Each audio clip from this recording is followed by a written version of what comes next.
নবীজিকে আল্লাহ জানিয়ে দিলেন, ইয়া রাসূলুল্লাহ, ইয়া হাবিবাল্লাহ, আপনি জানিয়ে দেন নবী গো, যারা দুনিয়ার জমিনে তাদের জীবন যৌবন আমি আল্লাহর কথা মতো পরিচালনা করবে,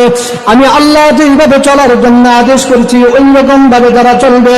ইয়া রাসূলুল্লাহ, ইয়া হাবিবাল্লাহ, আমি আল্লাহ জানিয়ে দিলাম তাদের প্রতি আমি আল্লাহ সন্তুষ্ট হয়ে যাব। নবী গো, তারা মৃত্যুর সময় দেখবে তারা বড় কষ্ট করে দুনিয়ার জমিন থেকে বিদায় হয়েছে। ইয়া রাসূলুল্লাহ, ইয়া হাবিবাল্লাহ, মক্কার বান্দারা যখন দুনিয়ার জমিন থেকে বিদায় হওয়ার সময় আসে,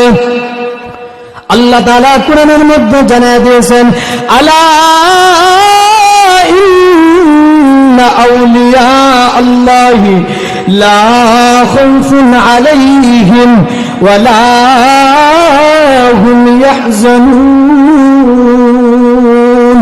ইয়া রাসূলুল্লাহ, ইয়া হাবিবাল্লাহ, আপনি জানিয়ে দেন আপনার মায়ের উম্মতদেরকে,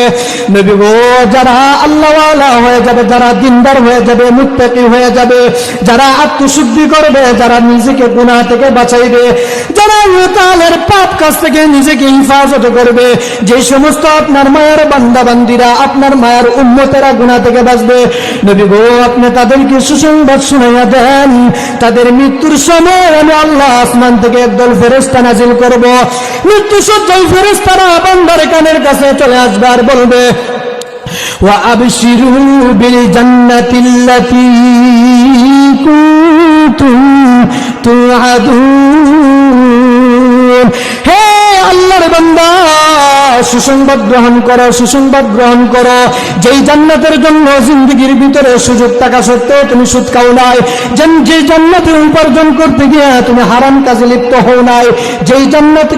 জান্নাতের নাজ নিয়ামত পাওয়ার জন্য হারাম বস্তু দেখো নাই, ইন্টারনেটের মাধ্যমে তুমি হারাম গুনাহ করো নাই, নেটের মাধ্যমে, ফেসবুকের মাধ্যমে, ইউটিউবের মাধ্যমে, বিভিন্ন লাইনে, বিভিন্ন পন্থায় তুমি বান্দা হারাম কাজ করো নাই, তুমি তোমার চক্ষুগুলোকে হিফাজত করেছ, জবানকে হিফাজত করেছ, তুমি তোমার অঙ্গ প্রত্যঙ্গগুলোকে হিফাজত করেছ। আল্লাহ রাব্বুল আলামিন যেই কাজের জন্য তোমার কানকে দিয়েছিলেন ওই বিষয়গুলো তুমি শ্রবণ করেছ। আল্লাহ রাব্বুল আলামিন যেই জন্য তোমার জবান দিয়েছিলেন ওই কাজেই তুমি তোমার জবানকে ব্যবহার করেছো রে বান্দা। মৃত্যু সজ্জায় মানুষটা যখন শুয়ে থাকে মনুষ্য অবস্থায়, মানুষটা এমন হয়ে যায়, নার্ভাস হয়ে যায়, ডান দিকে তাকায়, সন্তানগুলোকে ডাকতে থাকে। এমন সময় আল্লাহ রাব্বুল আলামিনের পক্ষ থেকে ফেরেশতা এসে বান্দার কানে কানে ডাক দিয়া বলেন, ওয়া আবশিরু বিল জান্নাতিল্লাতী কুনতুম তুআদুন।